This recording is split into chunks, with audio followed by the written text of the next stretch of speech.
अस्सलाम वालेकुम, welcome to my YouTube channel kitchen with Jam. आज मैं आप लोगों के साथ जो रेसिपी शेयर करने जा रही हूँ, ये आप लोगों ने अगर अपनी अफ्तारी में नहीं बनाई, तो अफ्तारी का मज़ा दोबारा नहीं होता।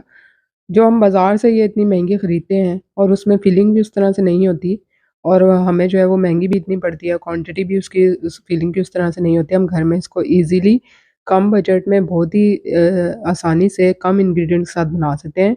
यहाँ पे मैंने 1.5 कप मैदा लिया है, 2 से 3 चुटकी नमक लिया है, 2 टेबलस्पून मेल्टेड घी लिया है। अच्छे से इन सारी चीज़ों को मिक्स कर लेना है। मैं बनाने जा रही हूँ मज़ेदार सी खस्ता करारी कचौरियाँ, बिल्कुल एक नए स्टाइल में। आप लोग इस रेसिपी को ज़रूर ट्राई कीजिएगा। अब हमने ये देखना है कि इसमें घी की मिकदार हमने सही डाली है नहीं, तो इसको हम इस तरह से बाइंड करेंगे तो ये जुड़ना चाहिए। ये देखिए इस तरह से। तो इसका मतलब है कि 1.5 कप मैदे में 2 टेबलस्पून घी की मिकदार बिल्कुल दुरुस्त है।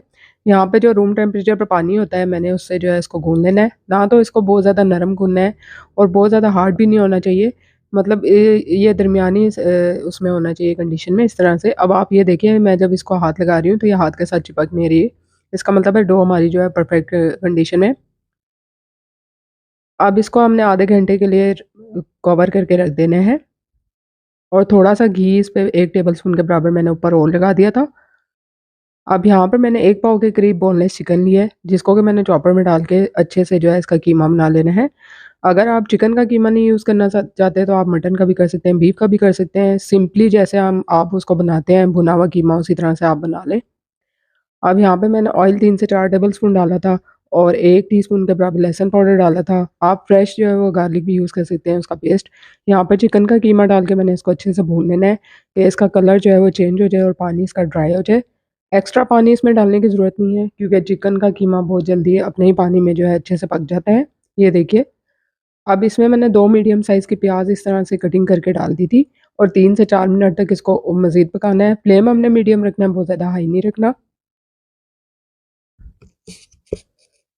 इसके साथ ही मैंने इसमें 1 से डेढ़ टीस्पून नमक डाला है, डेढ़ टीस्पून लाल मिर्च का पाउडर डाला है, 1 टीस्पून धनिया पाउडर डाला है जो कि भुना हुआ था, 1 टीस्पून ज़ीरा पाउडर डाला है, ये भी भुना हुआ था। इसके साथ ही मैंने इन मसालों को अच्छे से मिक्स कर लेना है, हाफ़ टीस्पून हल्दी पाउडर डाला है।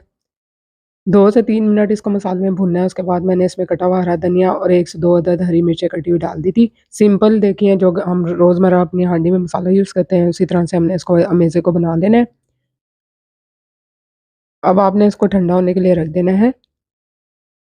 यहाँ पे मैं आपको बताऊँ कि 1 पाव चिकन से मैंने 8 कचौरियाँ रेडी कर ली थी। तो ये देखिए यहाँ पे डो जो है आधे घंटे के लिए मैंने इसको रेस्ट के लिए रख दिया था और आधे घंटे के बाद मैंने इसको इस तरह से 4 बराबर हिस्सों में इसकी कटिंग कर लेनी है, यानी कि इसमें से हमने 4 पेड़े निकाल लेने हैं और इन 4 पेड़ों में से हम जो है वो 8 अदद कचौरियाँ ईज़िली बना सकते हैं। कैसे मैं आपको आगे जो है वो उसका तरीका शेयर करने लगी हूँ। बाकी पेड़ों को मैंने कवर करके रख दिया था, आपने ओपन नहीं रखना। इस तरह से एक पेड़ा लेना है और इसको ओवल शेप में बिल्कुल पतला जो है वो बेल लेना है, पतला जैसे रोटी की शक्ल में। ये देखिए इतना पतला होना चाहिए ये। अब इसको फ़ोल्ड कैसे करना है मैं बताती हूँ। इसके ऊपर जो है सबसे पहले आपने मेल्टेड देसी घी लगाना है, थोड़ा सा मैदा डस्ट कर देना है, दोनों तरफ से इसको पकड़ के इस तरह से आपस में मिला देना है। जिस तरह से आप लोग चकोर पराठा बनाते हैं ना, बिल्कुल वो आप ज़हन में रखिए। फिर अगेन इसमें मेल्टेड घी लगाना है, थोड़ा सा मैदा डस्ट कर देना है। अब इसको एक फ़ोल्ड और देना है, ये देखिए इस तरीके से। दोबारा इसके ऊपर जो है वो आपने इस तरह से देसी घी लगाना है, थोड़ा सा मैदा डस्ट करना है और इसको रोल करते जाना है, टाइटली रोल करना है आपने। ये देखिए जिस तरह से हम लच्छेदार पराठा बनाते हैं ना, बिल्कुल इसी तरह से आप इस तरीके को ज़हन में रखें। इसके बाद हमने इसको 2 बराबर हिस्सों में जो है वो कटिंग कर लेना है। तो इस तरह से 4 पेड़ों में से हम 8 कचौरियाँ ईज़िली बना सकते हैं। और वो जो मैंने आपको 1 पाव चिकन का मेज़ा दिखाया था ना, उसमें से आप यकीन कीजिए 3 कचौरियों का मेज़ा और बच गया था 8 कचौरियाँ बना के, यानी कि आप उसमें से ईज़िली 1 पाव चिकन से 12 कचौरियाँ में बना सकते हैं।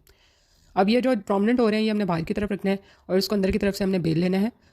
थोड़ा सा इसको मोटा बेलना है और बहुत ज़्यादा इसको जो है वो फैलाना नहीं है। देखिए बस इस शेप में और इस साइज़ में। अब इसके अंदर हमने चिकन की फिलिंग रखनी है।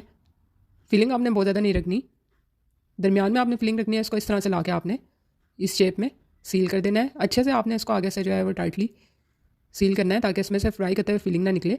अब इस तरह हाथ की मदद से आपने आगे से इसको फोल्ड करते जाना है। अगर आपको ये तरीका मुश्किल लगे तो आप एक फॉर्क लीजिए और उसकी मदद से आप इसको प्रेस करते जाइए, तो तब ये अच्छे से जो है वो सील हो जाएगी। ये देखिए अच्छे से इसको इस तरह से सील करते जाना है। इस तरह से दूसरा भी हमने रेडी कर लेना है। जो मोटे वाले लच्छे हैं वो बाहर की तरफ रखने हैं आपने और अंदर जो आपने फिलिंग करनी है उसको अच्छे से इस तरह से सील कर देना है, फोल्ड कर देना है। आप जब भी घर में कोई खाना बनाते हैं या आप जो को पहली रेसिपी आप पहली दफ़ा ट्राई कर रहे होते हैं कुछ भी, तो उसका मैं आपको सीक्रेट बताऊं कि आप लोग बिस्मिल्लाह एक तो ज़रूर पढ़ा करें और दुरूद शरीफ ज़रूर पढ़ा करें। इस तरह से आपके खाने में भी बरकत होगी और खाने वालों के दिलों में अल्लाह और उसके रसूल पाक सल्लल्लाहु अलैहि वसल्लम की मोहब्बत भी आएगी और आपका खाना कभी ख़राब नहीं होगा। आप ये यकीन करें कि आपका खाना कभी भी ज़ाया नहीं होगा, कभी भी आपका वेस्ट नहीं होगा, ख़राब नहीं होगा, हमेशा जो है परफेक्ट बनेगा। अब यहाँ पे जो है ऑयल मैंने जो है मीडियम फ्लेम पे गर्म होने के लिए रख दिया था डीप फ्राइंग के लिए। ये देखिए अब मैं आपको कचौरी डाल के दिखा रही हूँ, हल्के से इसमें बबल्स बन रहे हैं ना, इतना बस आपको ऑयल गर्म होना चाहिए, बहुत तेज़ गर्म नहीं होना चाहिए। तकरीबन इसको 6 से 7 मिनट लगते हैं अच्छे से इस पर गोल्डन कलर आने में। ये देखिए हल्के हल्के से इसमें बबल्स आ रहे हैं, तो आपने बहुत तेज़ गर्म ऑयल में इसको नहीं डालना। अच्छा सा इसको गोल्डन कलर आ गया था तो हमने इसको निकालते जाना है। इतनी ज़्यादा क्रिस्पी बनती है ना, आप यकीन नहीं करेंगे। आप लोग ज़रूर ट्राई कीजिएगा इस रेसिपी को। ये देखिए इसके लच्छे। तो उम्मीद करती हूँ आपको चिकन कचौरी की ये रेसिपी पसंद आएगी। रेसिपी पसंद आई है तो उसको लाइक और शेयर करना मत भूलिएगा और काइंडली चैनल को सब्सक्राइब ज़रूर कर दीजिएगा। अल्लाह हाफिज़।